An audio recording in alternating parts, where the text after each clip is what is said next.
Welcome to Bhavat media news. ముందుగా headlines చూద్దాం.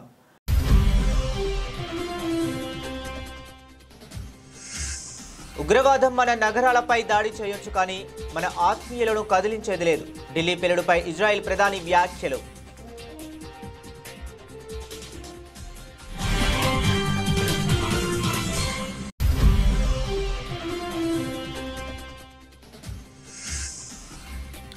భూటాన్ నుంచి నేరుగా ఆసుపత్రికి ప్రధాని మోదీ.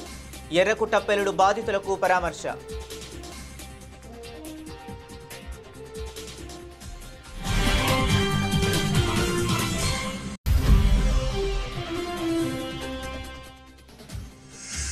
ప్రధాని మోదీ అధ్యక్షతన కేంద్ర కేబినెట్ ఉన్నత స్థాయి సమావేశం. ఉగ్రవాదంపై పోరు కొనసాగించాలని కేబినెట్ నిర్ణయించిందన్న కేంద్ర మంత్రి అశ్విని వైష్ణవ్.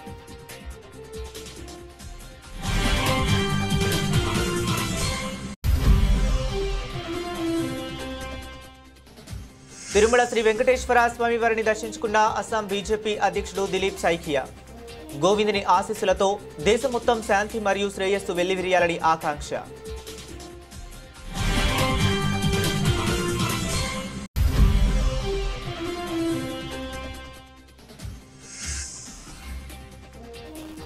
నిబంధనలు ఉల్లంఘిస్తున్న వాహనాలపై భారీగా పెనాల్టీ వేయండి. అధికారులకు మంత్రి పొన్నం ప్రభాకర్ ఆదేశాలు.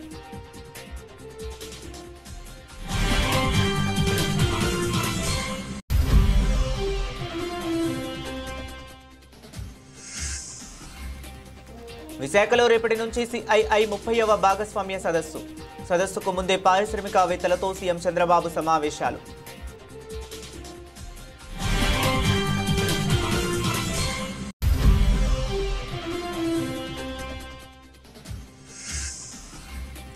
జాగృతి సంస్థతో పెట్టుకున్న వాళ్లు ఇబ్బందులు ఎదుర్కోక తప్పదు, హెచ్చరించిన కల్వకుంట్ల కవిత.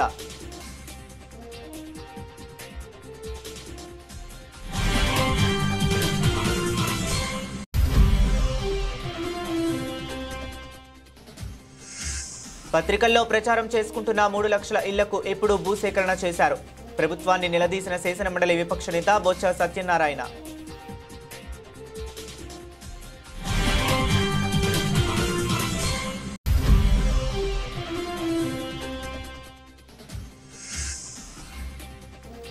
మేడారంలో తెలంగాణ మంత్రులు పునర్నిర్మాణ పనుల పరిశీలన.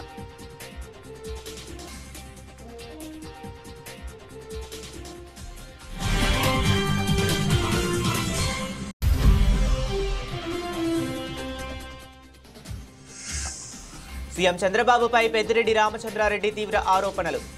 లక్షల కోట్ల విలువైన మెడికల్ కాలేజీల భూములను కట్టబెడుతున్నారని విమర్శ.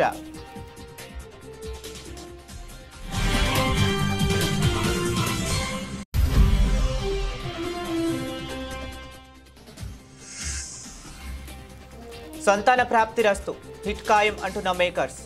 టీజర్ ట్రైలర్కు ప్రేక్షకుల నుంచి మంచి స్పందన.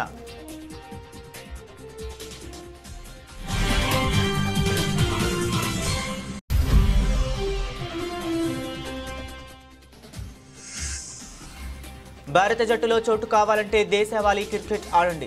విరాట్, రోహిత్లకు సందేశం పంపిన బీసీసీఐ.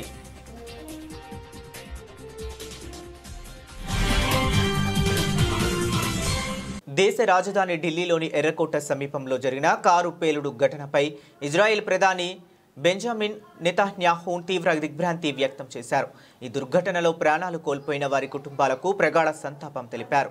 ఈ కష్టకాలంలో భారత్కు ప్రధాని నరేంద్ర మోదీకి తమ దేశం అండగా నిలుస్తుందని ఆయన భరోసా ఇచ్చారు. ఈ ఘటనపై నెతన్యాహు స్పందిస్తూ, ప్రియమిత్రుడు నరేంద్ర మోదీకి, ధైర్యవంతులైన భారత ప్రజలకు నేను ఇజ్రాయెల్ ప్రజల తరపున బాధితుల కుటుంబాలకు ప్రగాఢ సానుభూతి తెలియజేస్తున్నాను. ఈ దుఃఖ సమయంలో ఇజ్రాయెల్ మీకు అండగా నిలుస్తుంది అని వివరించారు. భారత్, ఇజ్రాయెల్ ప్రాచీన నాగరికతలకు నిదర్శనాలని, శాశ్వత సత్యాలపై నిలబడేవని ఆయన పేర్కొన్నారు. ఉగ్రవాదం మన నగరాలపై దాడి చేయగలదేమో కానీ మన ఆత్మలను ఎప్పటికీ కదిలించలేదు. మన దేశాల వెలుగు శత్రువుల చీకటిని మించి ప్రకాశిస్తుంది అని నెతన్యాహు తన సందేశంలో ఉద్ఘాటించారు. భూటాన్ పర్యటన ముగించుకొని నేడు దేశానికి తిరిగి వచ్చిన ప్రధానమంత్రి నరేంద్ర మోదీ విమానాశ్రయం నుంచి నేరుగా ఢిల్లీలోని లోక్ నాయక్ జై ప్రకాష్ నారాయణ్ ఆసుపత్రికి వెళ్లారు. ఎర్రకోట వద్ద జరిగిన కారు బెంబు పేలుడు గాయపడి అక్కడ చికిత్స పొందుతున్న క్షతగాత్రులను పరామర్శించారు. 2 రోజుల భూటాన్ పర్యటన అనంతరం ఢిల్లీకి చేరుకున్న ప్రధాని ఆసుపత్రిలో బాధితులతో మాట్లాడి వారికి ధైర్యం చెప్పారు. త్వరగా కోలుకోవాలని ఆకాంక్షించారు. ఈ సందర్భంగా ఘటనకు సంబంధించిన వివరాలను, బాధితులకు అందుతున్న వైద్యాన్ని గురించి వైద్యులు, అధికారులను అడిగి తెలుసుకున్నారు. అంతకుముందు భూటాన్ పర్యటనలో ఉండగానే ప్రధాని మోదీ ఢిల్లీ పేలుడు ఘటనపై తీవ్ర దిగ్భ్రాంతి వ్యక్తం చేశారు. ఈ దుశ్చర్యకు పాల్పడిన వారిపై అత్యంత కఠినమైన చర్యలు తీసుకుంటామని హామీ ఇచ్చారు.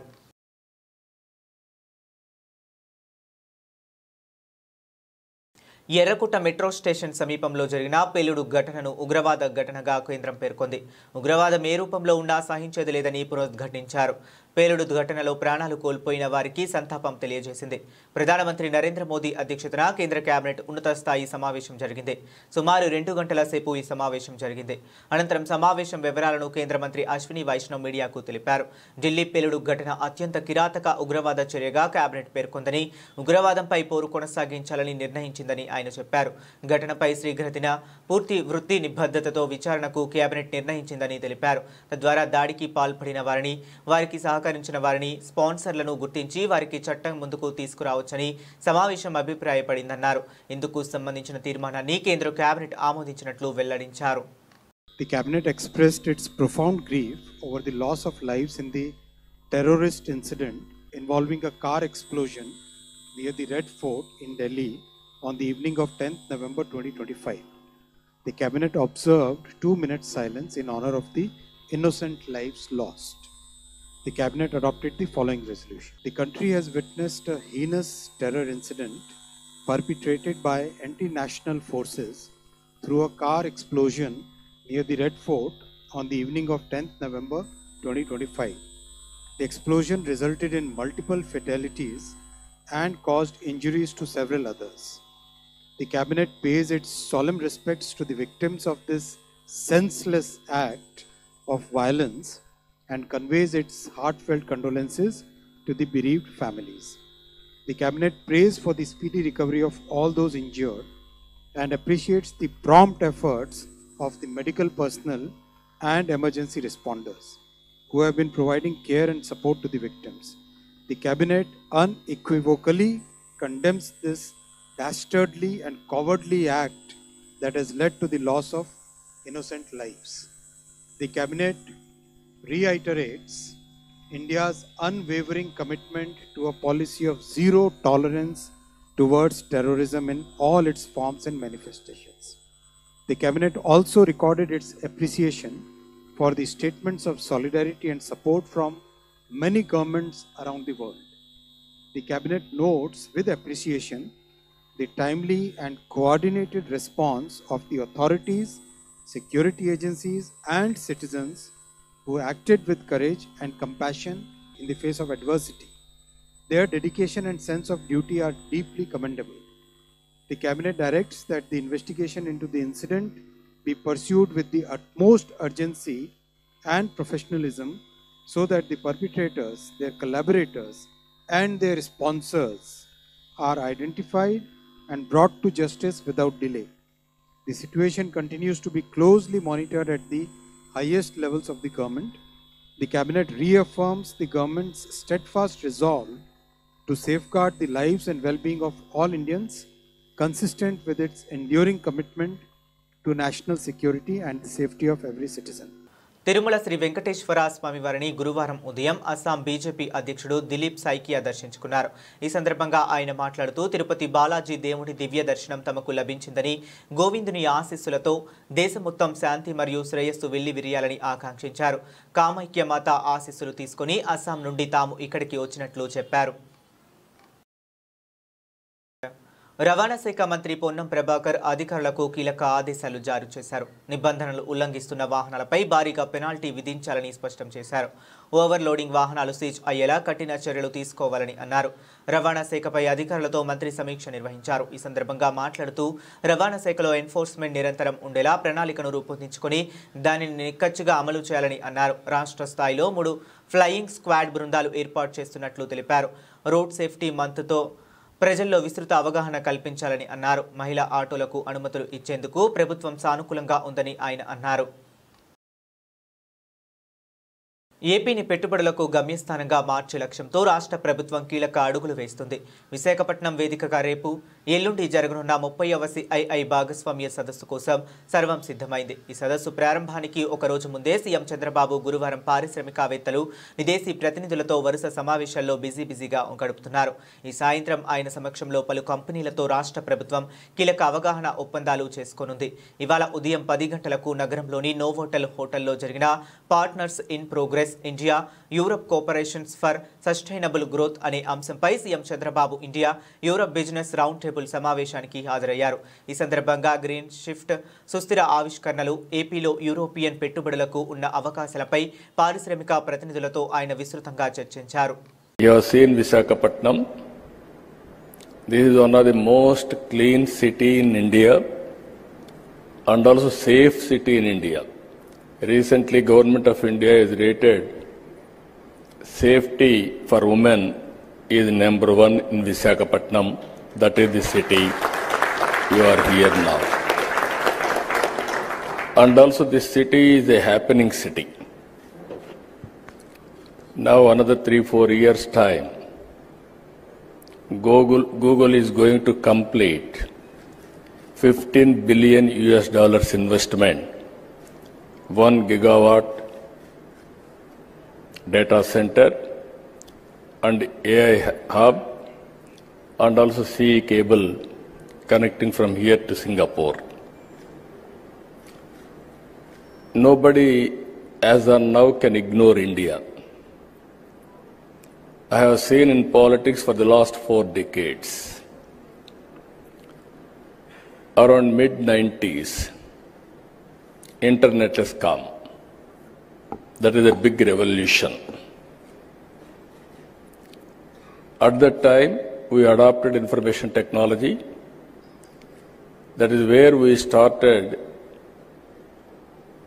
high-tech city in Hyderabad and attracting global companies and promoting information technology. All these things happened only 2.5 decades. Today I can say very proudly, you go to anywhere in the world, all people are depending on Indians for information technology. You can see Microsoft is leading Indian, Google is leading Indian, all IT companies are leading Indians. That is the strength of India. Telangana జాగృతి సంస్థతో పెట్టుకున్న వారు ఇబ్బందులు ఎదుర్కోక తప్పదని తెలంగాణ జాగృతి అధ్యక్షురాలు కల్వకుంట్ల కవిత అన్నారు. నల్గొండ జిల్లా కేంద్రంలోని మాతా శిశు సంరక్షణ కేంద్రాన్ని సందర్శించిన అనంతరం ఆమె మీడియాతో మాట్లాడుతూ ప్రజా సమస్యలను గుర్తించి ప్రభుత్వంతో పరిష్కారం చేయించడమే తెలంగాణ జాగృతి లక్ష్యమని అన్నారు. ఆసుపత్రుల్లో సిబ్బంది సేవ చేయడానికి సిద్ధంగా ఉన్నప్పటికీ పూర్తి స్థాయిలో వసతులు లేకపోవడం బాధాకరమని ఆమె పేర్కొన్నారు. జిల్లాలో పెండింగ్లో ఉన్న ప్రాజెక్టులను పూర్తి చేయడంలో ప్రభుత్వం పూర్తిగా విఫలమైందని ఆమె ఆరోపించారు. జిల్లాలో ఉత్తమ్ కుమార్ రెడ్డి, కోమటిరెడ్డి వెంకటరెడ్డి లాంటి పెద్ద నాయకులు ఉన్నప్పటికీ జిల్లా అభివృద్ధిలో వెనుకంజలో ఉందని విమర్శించారు. జిల్లా కేంద్రంలో ఉన్న తన ఫ్లెక్సీని చించివేయటం సరికాదని ఆమె అన్నారు. కోమటిరెడ్డి వెంకటరెడ్డి అన్న పెద్ద మనిషి అన్న, నీకు నాకేం పంచాయతీ ఉందన్న? ఏందో మా పిల్లలు 2 బొమ్మలు 2 ఫ్లెక్సీలో పెట్టుకుంటే పొద్దుగల్లేసి అన్నీ తీసి పారేసిరట. ఎందుకు తీసి పారేసిరని అడుగుదామని పోతే పోలీసు వాళ్ళు అరెస్ట్ చేసిరట వాళ్ళని. అవసరమా అన్న? 2-3 చిన్న పిల్లలు, జాగృతి పిల్లలు ఏదో చేసుకుంటారు వాళ్ళ పని వాళ్ళు. జర మీ పోలీసు వాళ్ళకి చెప్పి మా పిల్లల్ని రిలీజ్ చేయమని నేను కోరుతా ఉన్నా. ఎందుకంటే నేను ప్రజా సమస్యలు మాట్లాడడానికి వస్తూ ఉన్నా తప్పితే ఏదో పాలిటిక్స్ చేయడానికి వస్తలేను. పాలిటిక్స్ చేసినప్పుడు నల్గొండలో డెఫినెట్గా మీకు పోటీదారులు గట్టోళ్ళని మంచిగా దింపుతాం. ఆ టైంలో పాలిటిక్స్ చేద్దాం. ఇప్పుడు మాత్రం దయచేసి అనవసరంగా మీరు జాగృతి కార్యకర్తలతో పెట్టుకోకండి. జాగృతి కార్యకర్తలతో పెట్టుకున్నాడు ఎప్పుడు కూడా బాగుపడలే. కాబట్టి దయచేసి పెట్టుకోవద్దని చెప్పి కోమటిరెడ్డి వెంకటరెడ్డి గారికి చెప్తూ మా యువ కార్యకర్తలందరిని అరెస్ట్ చేసిరు. వాళ్ళని రిలీజ్ చేయవలసిందిగా నేను డిమాండ్ చేస్తూ ఉన్నా. స్కూల్కి పోయినాం నిన్న దేవరకొండలో. ఆ స్కూలు మీ అందరికి కూడా వార్తలలో తెలిసి ఉంటుంది, కొంపల్లి పాఠశాల. నీళ్ళు వస్తే మునిగిపోతే పిల్లలందరూ తాడు పట్టుకొని ఈదుకుంటూ బయటికి రావాల్సిన పరిస్థితి ఉండే. అది బీఆర్ఎస్ హయాంలోనే అయింది. 5 ఎకరాలు జాగా ఇచ్చారు. ఓన్లీ హాస్టల్ అయింది, స్కూల్ కాలే. సో ఎక్కడైతే పడుకుంటారో అక్కడనే క్లాస్ రూమ్ చదువుకోవాలి. సో పడుకుంటప్పుడు నైట్ డ్రెస్సు, పొద్దున్న లేస్తే స్కూల్ డ్రెస్సు. అంతే తప్పితే అసలు ఇంకో పక్క బిల్డింగ్ లేదు. ఆ పిల్లల పరిస్థితి దారుణంగా ఉంది. 450 మంది పిల్లలు ఉంటే ఓన్లీ 2 వర్కర్స్ ఉన్నారు బాత్రూమ్స్ క్లీన్ చేయడానికి. పిల్లలకు లాండ్రీ చేసేటోళ్ళు ఎవరు లేరు, బట్టలు వాళ్ళే ఉతుక్కోవాలి. ఎంత అన్యాయం ఇది. మీరు తిట్టి వచ్చారు కదా బీఆర్ఎస్ గవర్నమెంట్ను, మరి కనీసం స్కూళ్ళను పట్టించుకోవచ్చు కదా. ముఖ్యమంత్రి గారు హైదరాబాద్ నుండి చెప్తారు కలెక్టర్లు అందరూ వారానికి ఒకసారి సోషల్ వెల్ఫేర్ స్కూళ్ళలో పడుకోవాలని. ఇంతమంది పత్రికా మిత్రులు ఉన్నారు, ఎప్పుడన్నా మీ కలెక్టర్ గారు పోయి పడుకున్నారా ఏదైనా సోషల్ వెల్ఫేర్ స్కూల్లో? అంటే ముఖ్యమంత్రి మాట అంటే ఖాతరే లేదు కలెక్టర్లకు. మరి ఇట్లా నడిపితే ఏం ప్రభుత్వం ఇది? దీన్ని ప్రజలు ఎంత ఇబ్బంది పడుతున్నారు గమనించాల్సినటువంటి అవసరం ఉంది దయచేసి. కూటమి ప్రభుత్వం తాము అధికారంలోకి వచ్చిన తర్వాత 3 లక్షల ఇల్లు కట్టామని గొప్పగా పత్రికల్లో ప్రచారం చేసుకుంటుందని శాసన మండలి విపక్ష నేత ఎమ్మెల్సీ బొత్స సత్యనారాయణ విమర్శించారు. ముఖ్యమంత్రి చంద్రబాబు ఈ 3 లక్షల ఇళ్లకు ఎప్పుడు భూసేకరణ చేశారు, ఎప్పుడు ఇళ్ల నిర్మాణానికి శంకుస్థాపన చేశారు, సమాధానం చెప్పాలని డిమాండ్ చేశారు. మీకున్న అలవాటు ప్రకారం గతంలో ఎవరైనా ఏదైనా కార్యక్రమం చేస్తే అది నా వల్లే అని చెప్పుకోవటం మీకు అలవాటు అంటూ దుయ్యబట్టారు. అందులో భాగంగానే మీరు కట్టని ఇళ్లకు మీ పేరు పెట్టుకుని లక్షలాది రూపాయలతో ప్రచారం చేసుకుంటున్నారని ఆగ్రహం వ్యక్తం చేశారు. గత ప్రభుత్వాలు చేసిన కార్యక్రమాలకు మసిపూసి మారెడు కాయ చేసి క్రెడిట్ తీసుకోవటం ఇది తప్ప మా కార్యక్రమం అని గొప్పగా చెప్పుకునే ఒక్క పథకము మీ దగ్గర లేదు అని బొత్స సత్యనారాయణ మండిపడ్డారు. ఈ నేపథ్యంలో పేదలకు ఉచిత వైద్యం, పేద విద్యార్థులకు వైద్య విద్య ప్రభుత్వ ఆధ్వర్యంలోనే ఉండాలన్నదే తమ పార్టీ విధానమని, అప్పుడే వారికి న్యాయం జరుగుతుందని ఆయన స్పష్టం చేశారు. పెద్ద అడ్వర్టైజ్మెంట్లు పేపర్లు 3 లక్షల ఇళ్ళు కట్టామని చెప్పిన పేదవాడికి వచ్చి ఈ ప్రభుత్వం గొప్పలు చెప్తుంది. ఎక్కడ మీరు భూసేకరణ చేశారు? ఎప్పుడు మీరు ఇంటికి శంకుస్థాపన చేశారు? చెప్పండి ఒకసారి. తెలుగుదేశం పార్టీ నాయకులు, ముఖ్యమంత్రి గారు చంద్రబాబు నాయుడు గారు చెప్పండి, ఎప్పుడు మీరు శంకుస్థాపన చేశారో ఈ 3 లక్షల ఇంటికి?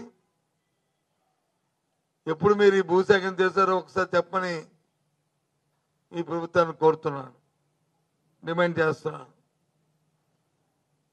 ఇప్పుడు మీకున్న ఆనవాయితీ ప్రకారమే ఎవరైనా ఏదైనా కార్యక్రమం చేస్తే ఆ కార్యక్రమం నాదని చెప్పని చెప్పుకోవడం చంకలు గుద్దుకోవడం మీకు అలవాటు. అందులో భాగంగానే ఇవాళ లక్షలు పోసి అడ్వర్టైజ్మెంట్లు స్వతహాగా వాళ్ళంటూ ఇది మా కార్యక్రమం అంటూ చెప్పే కార్యక్రమం కానీ చేసే కార్యక్రమం కానీ లేదు. మేడారంలో తెలంగాణ మంత్రులు పర్యటించారు. మంత్రులు పొంగులేటి శ్రీనివాసరెడ్డి, కొండా సురేఖ, సీతక్క, అడ్లూరి లక్ష్మణ్ మేడారం చేరుకుని అక్కడ పునర్నిర్మాణ పనులను పరిశీలించారు. ఆపై వనదేవతలను దర్శించుకున్నారు. అనంతరం మంత్రులు మీడియాతో మాట్లాడారు. భక్తులకు అసౌకర్యం కలగకుండా పనులు జరుగుతున్నాయని, అనుకున్న సమయానికి పనులు పూర్తి చేస్తామని మంత్రి పొంగులేటి అన్నారు. 10 కోట్ల మంది భక్తులు వచ్చినా దర్శనానికి ఇబ్బందులు లేకుండా పనులు చేస్తున్నామని తెలిపారు. ఆదివాసీల మనోభావాలను గౌరవిస్తూ పనులు చేస్తున్నామని, ఆదివాసీ పూజారుల ఆలోచనలతోనే పనులు జరుగుతున్నాయని మంత్రి వెల్లడించారు. గతంలో మేడారంలో ఎలాంటి అభివృద్ధి జరగలేదని, సీఎం రేవంత్ రెడ్డి వచ్చాక మేడారం అభివృద్ధి జరుగుతుందని మంత్రి కొండా సురేఖ అన్నారు. సుదీర్ఘంగా ముఖ్యమంత్రి రేవంత్ రెడ్డి గారి ఆలోచనలకి, ప్రభుత్వ ఆలోచనలకు అనుగుణంగా గిరిజనుల ఆరాధ దైవమైన సమ్మక్క సారలమ్మ జాతరకు సంబంధించిన అంశాల గురించి, ఈ మేడారంలో ఈ సమ్మక్క సారలమ్మకు సంబంధించిన అభివృద్ధితో పాటు ఒక 200 సంవత్సరాల వరకు ఈ ప్రాంగణాన్ని ఒక అధునాతనంగా గిరిజన సాంప్రదాయబద్ధంగా అభివృద్ధి చేయాలని రాష్ట్ర ప్రభుత్వం గౌరవ ముఖ్యమంత్రి గారి సూచనలతో ఈ కార్యక్రమాన్ని చేపట్టి వడివడిగా ఒక 25 రోజుల క్రితం మొదలెట్టి ఈ కార్యక్రమాలు ఇక్కడ జరుగుతాయి. కొన్ని సంవత్సరాలు, కొన్ని తరాలు ఉండే జాతర ప్రాంగణం యొక్క పునరుద్ధరణ పనులు, సేమ్ టైంలో ఈసారి జాతర కూడా ఉండడంతో ఆ జాతర కూడా ముందస్తుగా జనవరి 28 నుంచి 31 వరకు రావడంతో ఇంకా అధికారులు కానీ ఇక్కడ మేము కానీ రెగ్యులర్గా మీటింగ్స్ పెట్టుకొని ఈ పనులను కంప్లీట్ చేయాలన్నటువంటి చిత్తశుద్ధితోటి, బాధ్యతతోటి పనిచేస్తూ ఉన్నాం. అదే కాకుండా ఇక్కడ జరిగేటువంటి పనులలో సమ్మక్క సారలమ్మ విశ్వాసం కానీ, ఆదివాసీల అస్తిత్వం కానీ, ఆత్మగౌరవం కానీ, భక్తుల యొక్క కోరికలు కొంగు బంగారంలా తీర్చే తల్లుల యొక్క ఘనకీర్తి ప్రపంచానికి. ముఖ్యమంత్రి గారు ఆదేశాల మేరకు మరి అన్ని డిపార్ట్మెంట్స్ కూడా వాళ్లకు కొన్ని పనులు అప్పచెప్పడం జరిగింది. ఏ డిపార్ట్మెంట్స్ ఏ పనులు ఏ టైంలో చేయాలి అని గతంలో మేము ఒక కట్ ఆఫ్ డేట్ పెట్టడం జరిగింది.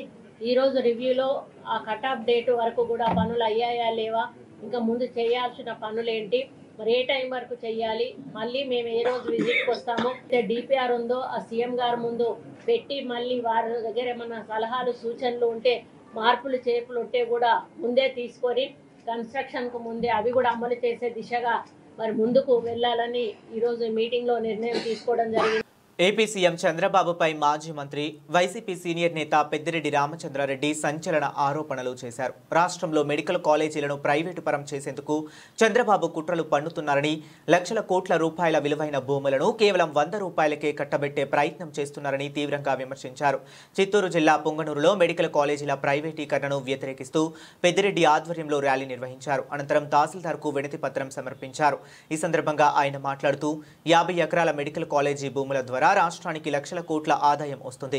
పేద విద్యార్థులు డాక్టర్లు అయ్యేందుకు అవకాశం లభిస్తుంది. కానీ కాలేజీలను ప్రైవేటు పరం చేయడం వల్ల రాష్ట్రం సుమారు 2150 మెడికల్ సీట్లను కోల్పోతుంది అని ఆవేదన వ్యక్తం చేశారు.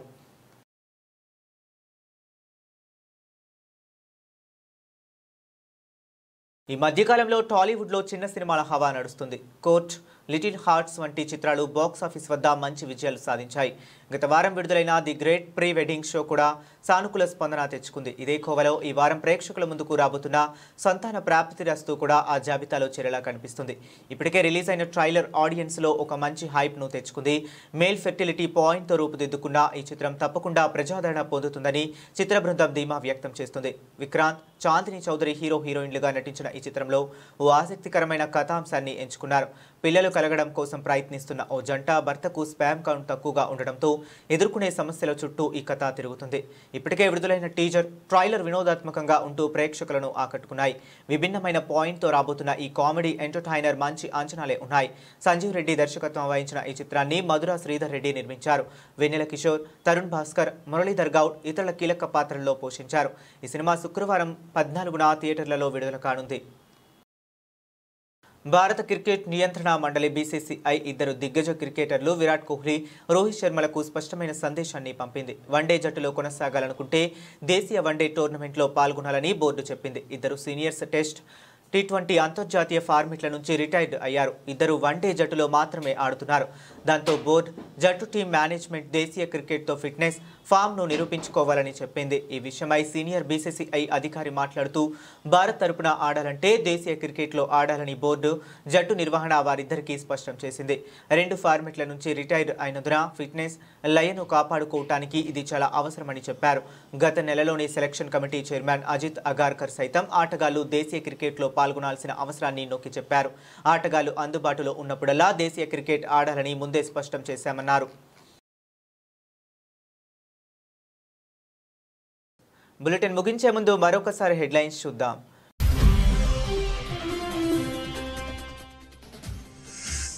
ఉగ్రవాదం మన నగరాలపై దాడి చేయొచ్చు, కానీ మన ఆత్మీయులను కదిలించేది లేదు. ఢిల్లీ పేలుడుపై ఇజ్రాయెల్ ప్రధాని వ్యాఖ్యలు.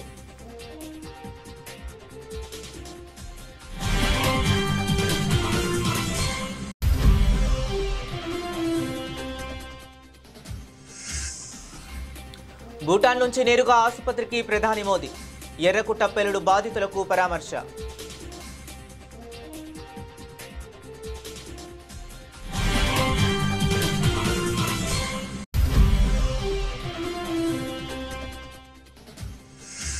ప్రధాని మోదీ అధ్యక్షతన కేంద్ర కేబినెట్ ఉన్నత స్థాయి సమావేశం. ఉగ్రవాదంపై పోరు కొనసాగించాలని కేబినెట్ నిర్ణయించిందన్న కేంద్ర మంత్రి అశ్విని వైష్ణవ్.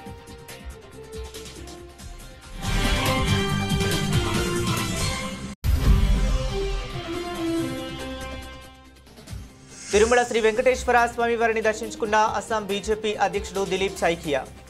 గోవిందుని ఆశీస్సులతో దేశం మొత్తం శాంతి మరియు శ్రేయస్సు వెల్లివిరియాలని ఆకాంక్ష.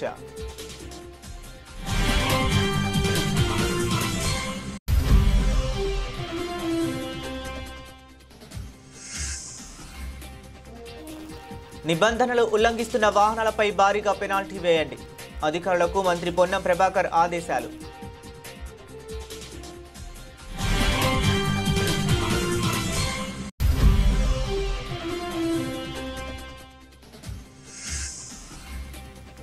విశాఖలో రేపటి నుంచి సిఐఐ 30వ భాగస్వామ్య సదస్సుకు ముందే పారిశ్రామికవేత్తలతో సీఎం చంద్రబాబు సమావేశాలు.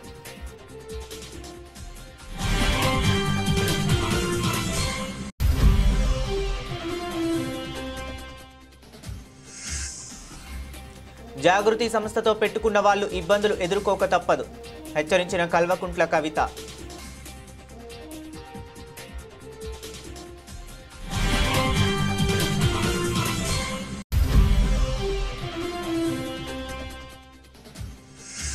పత్రికల్లో ప్రచారం చేసుకుంటున్న 3 లక్షల ఇళ్లకు ఎప్పుడు భూసేకరణ చేశారు? ప్రభుత్వాన్ని నిలదీసిన శాసనమండలి విపక్ష నేత బొత్స సత్యనారాయణ.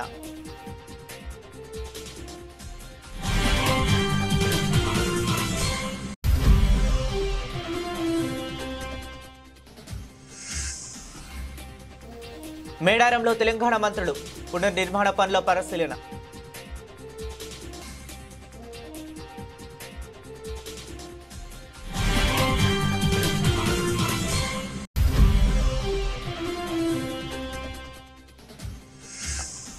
సీఎం చంద్రబాబుపై పెద్దిరెడ్డి రామచంద్రారెడ్డి తీవ్ర ఆరోపణలు. లక్షల కోట్ల విలువైన మెడికల్ కాలేజీల భూములను కట్టబెడుతున్నారని విమర్శ.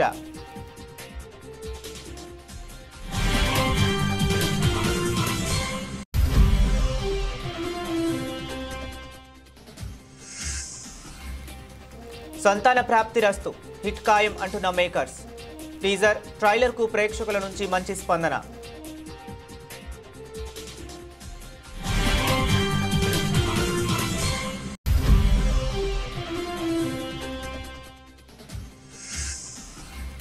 భారత జట్టులో చోటు కావాలంటే దేశవాళీ క్రికెట్ ఆడండి. విరాట్, రోహిత్లకు సందేశం పంపిన బీసీసీఐ.